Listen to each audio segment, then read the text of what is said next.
സഹോദരെ നമസ്കാരം. FIFA world cup 2026 quarter final match 4 അവസാനത്തെ മാച്ചും, അതായത് അർജന്റീന വേഴ്സസ് സ്വിറ്റ്സർലാൻഡ് മാച്ചും കഴിഞ്ഞിരിക്കുകയാണ്. അർജന്റീന 3-1 എന്നൊരു സ്കോറിൽ വിജയിച്ചിരിക്കുകയാണ്. ഓക്കെ, ഫസ്റ്റ് ഹാഫിൽ 10ാമത്തെ മിനിറ്റിൽ മെസ്സിയുടെ ഒരു കോർണർ കിക്കിൽ നിന്നും മെക്കലിസ്റ്റർ ഫസ്റ്റ് ഗോൾ നേടുന്നു. അപ്പോൾ സാൾട്ടൻ ഇബ്രാഹിമോവിച്ച് പറഞ്ഞതെന്ന് പറഞ്ഞാൽ ഇതൊരു ട്രെയിനിങ് സെഷനാണോ അതോ കളിയാണോ സംശയം തോന്നിക്കുന്ന രീതിയിലാണ്. അങ്ങനെ പറഞ്ഞതിന് ശേഷം അത് കഴിഞ്ഞ് ഫസ്റ്റ് ഹാഫ് എന്താ പറയുക, നല്ല കോമ്പാക്ട് ഡിഫൻസാണ് നമ്മുടെ സ്വിറ്റ്സർലാൻഡ് കളിച്ചത്. അതുപോലെ അടിപൊളിയായിട്ട് തന്നെ കളിച്ചത്. ഒരു മെസ്സിനെ അങ്ങനെ ഇങ്ങനെയൊന്നും കളിക്കാനുള്ള അവസരം കൊടുത്തില്ല ഫസ്റ്റ് ഹാഫിൽ മൊത്തത്തിൽ. അത് 1-0 എന്ന രീതി തന്നെ വന്നു.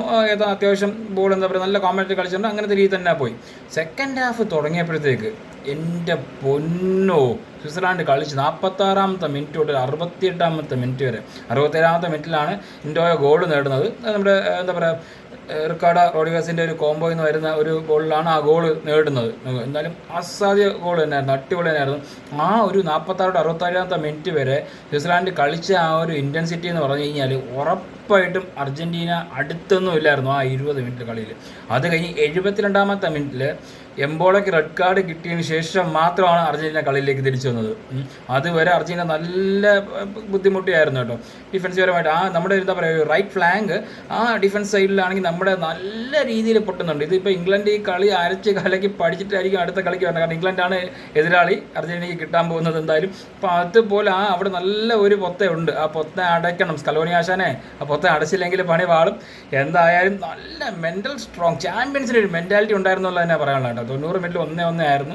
എന്നിട്ട് എക്സ്ട്രാ ടൈമിൽ പോകുമ്പോൾ 115ാമത്തെ മിനിറ്റിൽ അൽവാരസിന് ഒരു ഇൻഡിവിജ്വൽ പെർഫോമൻസിൽ അൽവാരസ്, അതായത് ബസ് പാക്ക് ചെയ്ത് ടീമിനെതിരെ എങ്ങനെ കളിക്കണം, ഗോൾ അടിക്കണം എന്നുള്ളത് കാണിച്ചു തന്ന സാധനം. അസാധ്യ ഗോൾ. അത് ഒരു ഗോളിക്ക് ഓൾമോസ്റ്റ് 98% ഗോളുകൾക്കും തൊടാൻ പറ്റാത്ത രീതിയിലൊരു ഗോൾ തന്നെയായിരുന്നു. അടിപൊളി. അത് കഴിഞ്ഞതോടുകൂടി നമ്മുടെ സ്വിറ്റ്സർലാൻഡ് കംപ്ലീറ്റ് കോൺസെൻട്രേഷൻ അങ്ങ് നഷ്ടപ്പെട്ടു കേട്ടോ. ആ രണ്ടാമത്തെ ഗോൾ പിന്നെ 8 മിനിറ്റേ ഉള്ളൂല്ലോ. അതിനകത്ത് 124ാമത്തെ മിനിറ്റിൽ എന്താ പറയുക, ഒരു റീബൗണ്ട്, അൽമാഡ അടിച്ച റീബൗണ്ട് നമ്മുടെ ലൗതാരോ മാർട്ടിനസ് ഫിനിഷ് ചെയ്യുന്നതോടുകൂടി 3-1 ജയിക്കുകയാണ്. ഫൈനൽ തേർഡിൽ എന്താ പറയുക, എഫിഷ്യൻസി വളരെ മോശമായിരുന്നതാണ് നമ്മുടെ സ്വിറ്റ്സർലാൻഡിന് പറ്റിയ ഒരു പ്രശ്നം. അതൊരു റെഡ് കാർഡ് നല്ലപോലെ ബാധിച്ചു. പക്ഷെ നല്ല മെൻറ്റാലിറ്റി ആയിരുന്നു. അവരെന്നിട്ട് ഫുള്ളി എന്താ പറയുക, ഡീപ്പായിട്ട് ഡിഫൻസിലോട്ട് പോയി. അത് തന്നെയാണ് പറയാനുള്ളത്. ഫുള്ളി നല്ല രീതിയിൽ ഡീപ്പായിട്ട് തീരെ സ്പേസ് കൊടുക്കാൻ പറ്റാത്ത രീതിയിലുള്ളൊരു കളിയാണ് കളിച്ചത്. പിന്നെ എന്താ പറയുക, ഡയറക്റ്റ് പെൻട്രേഷൻ. എന്നാലും എന്തോ ഒരു കുറേ നല്ല മൂവ്മെൻറ്റ്സ് ഉണ്ടായിരുന്നു. അടിപൊളി തന്നെയായിരുന്നു, ഒന്നും പറയില്ല.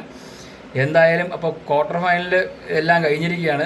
സെമിയുടെ തീരുമാനമായി. ഫ്രാൻസ് സ്പെയിൻ ഒരു സെമിയും ഇംഗ്ലണ്ട് അർജൻറ്റീന ഒരു സെമിയും. എന്തായാലും അതിന് വിശേഷമായിട്ട് കാണാം. അതുവരേക്കും ബൈ.